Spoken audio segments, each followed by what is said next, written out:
एक बार फिर से स्वागत है आपका डिफेंस गुरु के यूट्यूब चैनल में। हम लोग शुरू करते हैं यूनिट्स एंड मेजरमेंट का आज लेक्चर नंबर 2, जिसमें हम लोग आज डिस्कस करेंगे टॉपिक 2 एंड टॉपिक 3 के बारे में। टॉपिक 2 स्टार्ट करते हैं। It is systems of unit. जैसा कि हमने पढ़ा था पिछले क्लास में कि बहुत सारे फिज़िकल क्वांटिटीज़ होते हैं, ऐसी क्वांटिटीज़ जिन्हें हम मेज़र करते हैं, जिन्हें मापते हैं। जैसे लेंथ को मीटर में मेज़र करते हैं, मास को केजी में मेज़र करते हैं। तो ऐसे क्वांटिटीज़ को फिज़िकल क्वांटिटी बोला जाता है।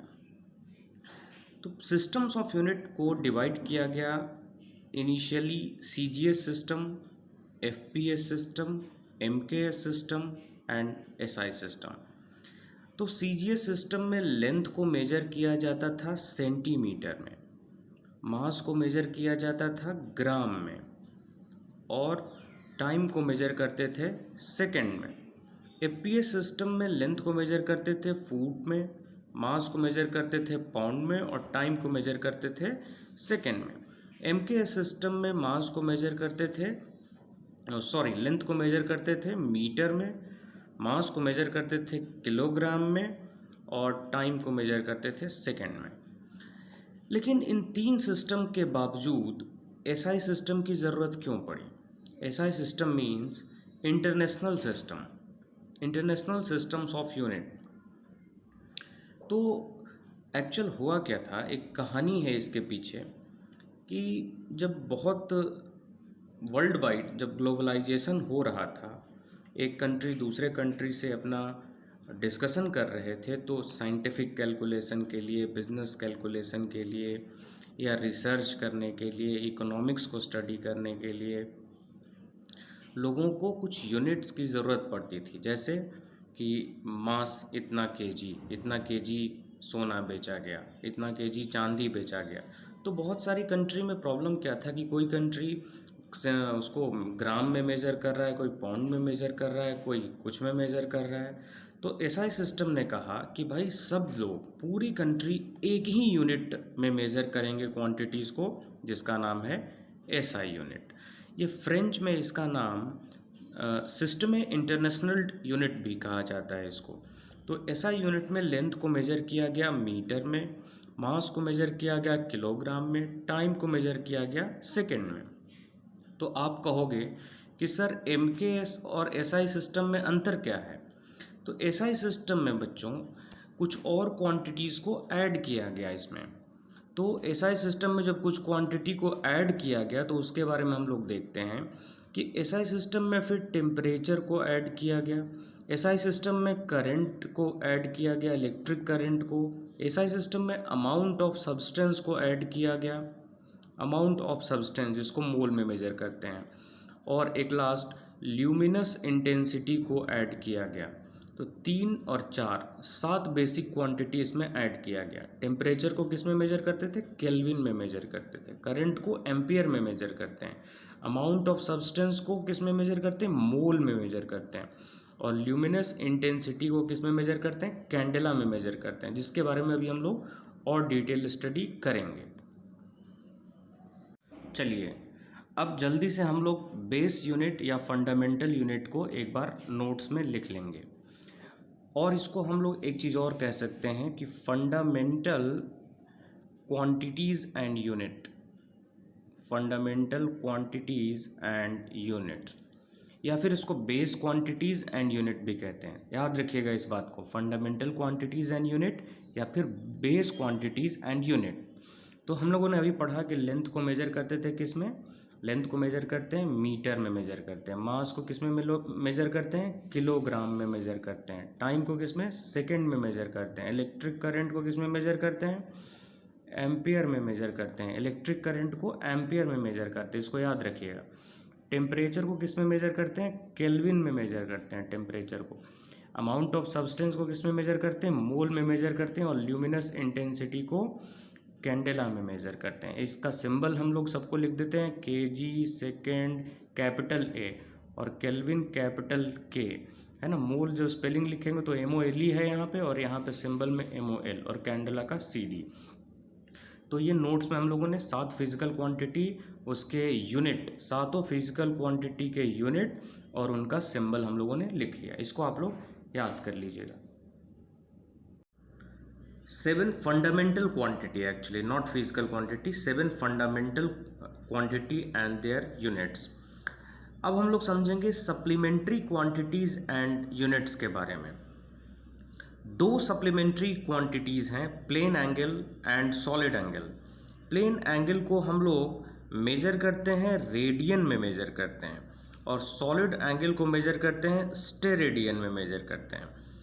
और इसके सिंबल को आरडी और इसके सिंबल को एसटीआरडी से रिप्रेजेंट किया जाता है। तो प्लेन एंगल, सॉलिड एंगल आप लोग समझ गए यहाँ तक। अब हम लोग देखते हैं कि प्लेन एंगल होता क्या है।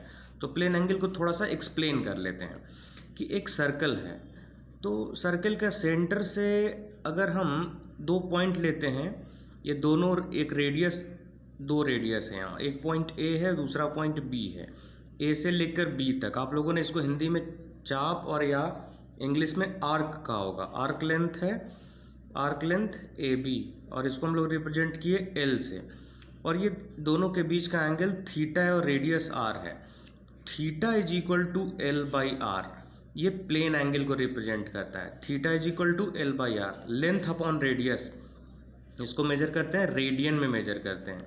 और आप लोग एक चीज़ और ध्यान रखिएगा कि पाई में, पाई का वैल्यू जो कि हम लोग रिप्रेजेंट करते हैं, आप लोग शायद पढ़े होंगे कि पाई इज इक्वल्स टू 180 से इसका रिलेशन होता है। पाई का रिलेशन होता है 180 से। ओके, इसको हम थोड़ा अभी बताएंगे डिटेल में। उसके बाद स्टेरेडियन है, तो स्टेरेडियन में ऐसे हम लोगों ने रेडियस ले लिया आर, और ये इस तरीके का एक ऐसा स्पेस ले लिया, ऐसा क्रिएट कर दिया। और ये हम लोग मान लेते हैं कि एक जो ये शैडो वाला पार्ट है, ये पार्ट, इसका एरिया हम लोगों ने मान लिया डी ए, स्मॉल एरिया। ये स्मॉल एरिया कवर करे, जैसे छाता है, छाता को अगर हम लोग देखते हैं तो कमानी यहाँ से जुड़ा रहता है, तो ये डी ए एरिया ले लिया। तो सॉलिड एंगल को रिप्रेजेंट करते हैं ओमेगा से, और ओमेगा का फॉर्मूला होता है डी ए अपॉन आर। आप एरिया अपॉन रेडियस भी कह सकते हैं, एरिया अपॉन रेडियस।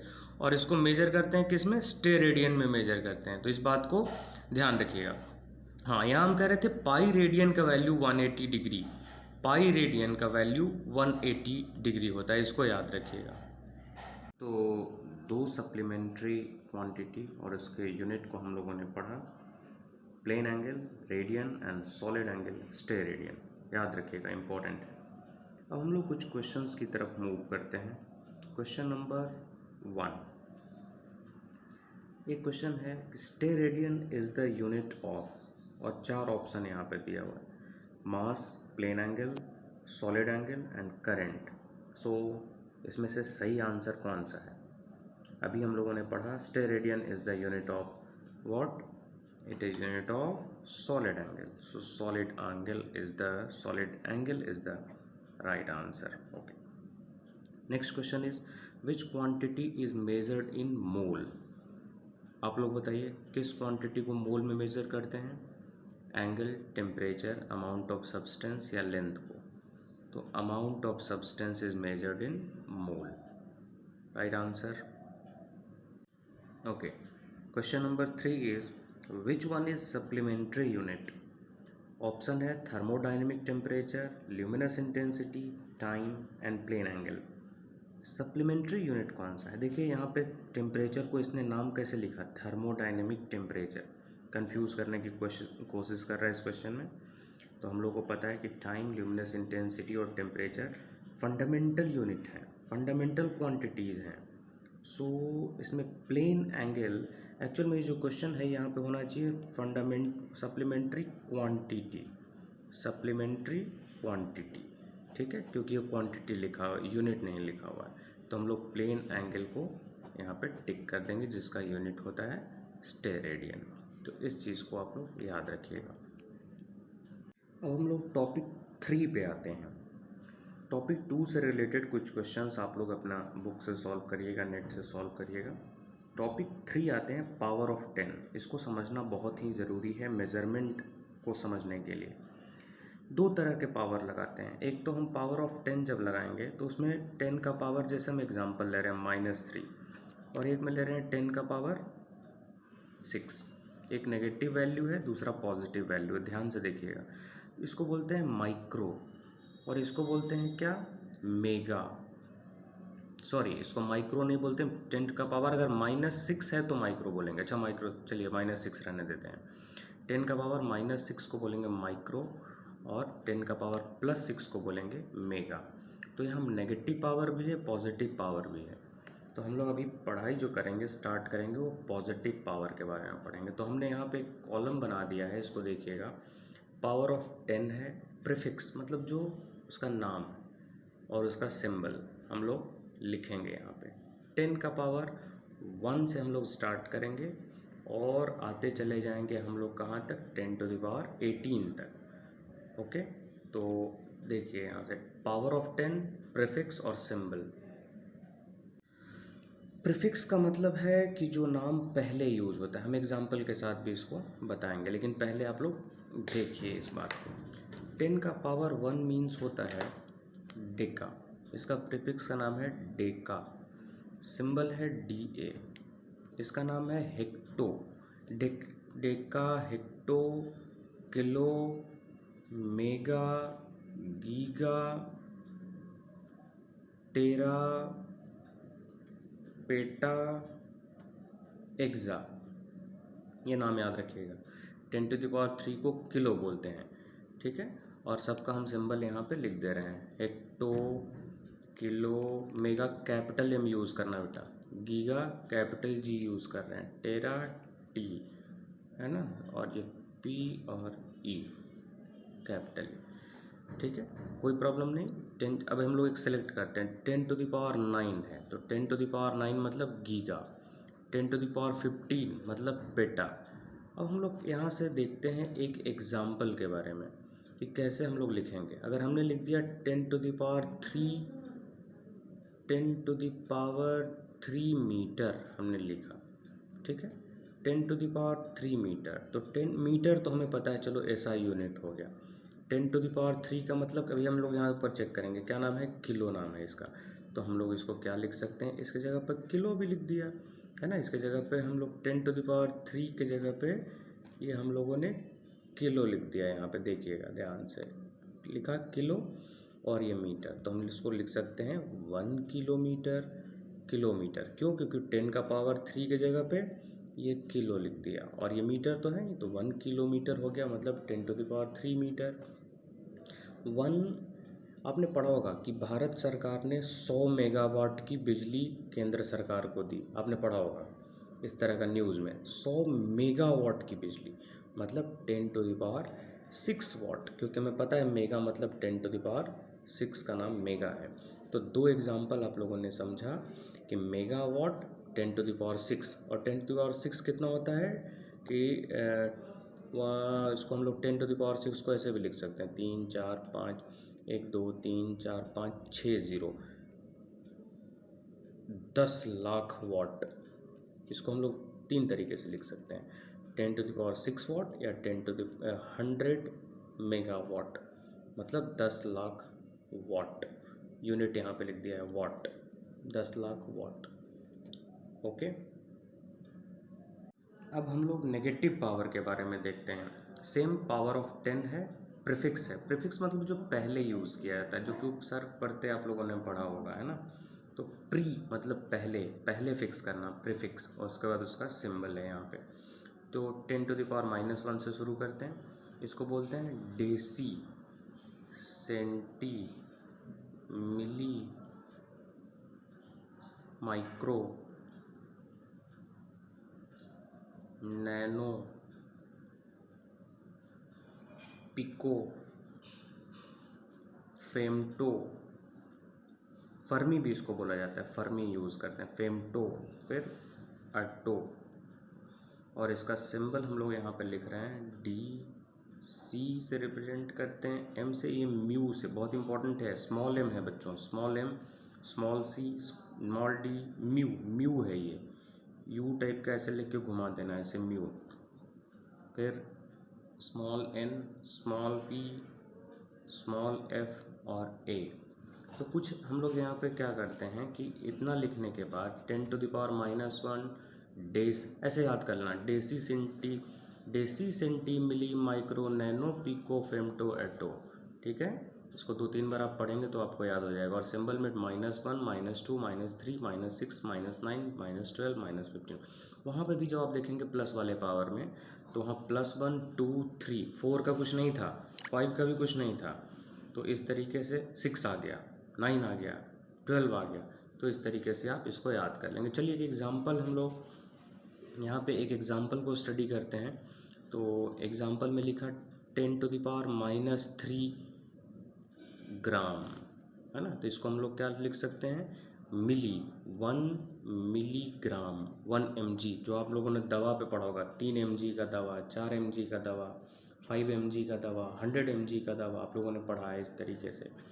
तो ये मिलीग्राम हो गया, है ना, 10⁻³ दूसरा एग्जाम्पल हम लोग लेते हैं कि 10⁻⁹ मीटर, मीटर है ये सिंबल। तो हम लोग इसको लिखें 10⁻⁹ को क्या हम लोग 1 नैनोमीटर, 1 नैनोमीटर, है ना, 1 नैनोमीटर। इसको हम लोग लिखेंगे 10⁻⁹ मीटर। एक दो वैल्यू और हम लोग को याद करना चाहिए जो कि हम लोग लर्न करेंगे। और एक चीज़ और ध्यान रखना है आपको कि ये स्मॉल वैल्यू, नेगेटिव वैल्यू और पॉजिटिव वैल्यू, इससे रिलेटेड कोई ना कोई क्वेश्चन ज़रूर आता है। तो हम कुछ क्वेश्चन इससे रिलेटेड आपको अभी कराते हैं। दो छोटे छोटे बेसिक क्वेश्चंस यहाँ पे। 1 nano second is equals to, आप लोग बताइए answer. Nano 10⁻⁹ is the right answer. 1 milligram is equals to, so find answer. आप लोग देखिए ये 10⁻³ ग्राम, मिलीग्राम है तो 10⁻, ये प्लस में नहीं होगा, ये भी 10⁵ नहीं होगा, ये भी नहीं होगा। तो ये बेसिक क्वेश्चंस थे। चलिए कुछ इससे रिलेटेड इम्पॉर्टेंट क्वेश्चन हम लोग देख लेते हैं। 1 quintal is equals to 100 kg, ये सब आप लोग याद कर लीजिएगा। 1 metric ton is equals to 1000 kg, याद हो तो ठीक है, अदरवाइज याद कर लीजिएगा। कन्वर्ट 1 मिलीग्राम इंटू kg, ये बहुत इंपॉर्टेंट क्वेश्चन है। इस तरीके का कोई ना कोई क्वेश्चन आता है। तो पहले 1 मिलीग्राम जो लिखा हुआ है, 1 स्मॉल mg लिखना बेटा। 1 मिलीग्राम इज इक्वल्स टू 10⁻³ ग्राम, है ना। और हमको किस में कन्वर्ट करना है, kg में कन्वर्ट करना है। तो आपको पता है कि स्मॉलर वैल्यू को अगर हमको बड़े वैल्यू में कन्वर्ट करना है तो हम क्या करते हैं कि डिवाइड कर देते हैं उसको। किससे डिवाइड कर देंगे, पता है आपको 1 kg में कितना होता है, 10⁻³ 1 kg में होता है 10⁻³ ग्राम, है ना। तो 1 kg से हम डिवाइड कर दिए तो ग्राम में कन्वर्ट कर दिए तो ग्राम ग्राम कैंसिल हो गया। अब ऊपर 10⁻³ है और ये नीचे 10⁻, डिनोमिनेटर जिसको अंश और हर बोलते हैं, तो 10⁻³ है। तो ये 3 को जब ऊपर भेजेंगे तो इसका भी साइन क्या हो जाएगा, चेंज हो जाता है। तो ये हो जाएगा 10⁻³ और इंटू 10⁻³, तो ये हो गया 10⁻⁻6। सो 1 मिलीग्राम में कितना, 10⁻⁻6 kg इज़ द आंसर। इस तरीके के क्वेश्चन तो आपको बहुत इंपॉर्टेंट सॉल्व करना है और 4-5 क्वेश्चन सॉल्व करना है। अब देखिए, कन्वर्ट 1000 सेकेंड इनटू आवर, जैसे हम लोग 1000 सेकेंड दिया हुआ है और इसको हमको किस में कन्वर्ट करना है, आवर में। और 1 आवर तो जानते हो, जब छोटा सेकेंड छोटा है ना आवर से, आवर मतलब 1 घंटा, सेकेंड मतलब सेकेंड, तो हमको जब छोटे वैल्यू को बड़े वैल्यू में कन्वर्ट करना हो तो डिवाइड करना। तो 1 आवर में डिवाइड करेंगे तो 1 आवर से डिवाइड कर देंगे, इनटू आवर में कन्वर्ट करना हो तो 1 आवर में कितने सेकंड होते हैं, 3600 सेकंड। तो हम लोग 1 आवर में 3600 सेकंड, तो सेकंड सेकंड क्या हो जाएगा, कैंसिल हो जाएगा। ये वैल्यू कैंसिल हुआ, 10 अपॉन कितना हो गया, 10/36, तो 2 5 जा एंड 2 18 जा, तो 5/18 hour is the right answer. उसके बाद एक आखिरी क्वेश्चन और, 1 pico second is equals to हो गया 10⁻1 pico second student 10⁻⁻12 second is the answer. तो इस तरीके से आप लोग सॉल्व करिएगा। बहुत सारे क्वेश्चंस हैं, है ना। 1 पिको सेकेंड के बाद हम लोग माइक्रो सेकेंड भी लिख सकते हैं। 1 माइक्रो सेकेंड, इसको हम लोग रिप्रेजेंट ऐसे करेंगे 1 μs, है ना। 1 micro second is equals to 10⁻⁻6 second. तो ये आप लोग प्रीफिक्स और पावर ऑफ 10 बहुत इंपॉर्टेंट है, इसको ज़रूर लर्न कर लीजिएगा अच्छे से। और इससे रिलेटेड लर्न करने से इम्पॉर्टेंट है कि इससे रिलेटेड आप जितने अच्छे से क्वेश्चंस करेंगे वो आपके लिए और आपके एग्ज़ाम के लिए बेनिफिशियल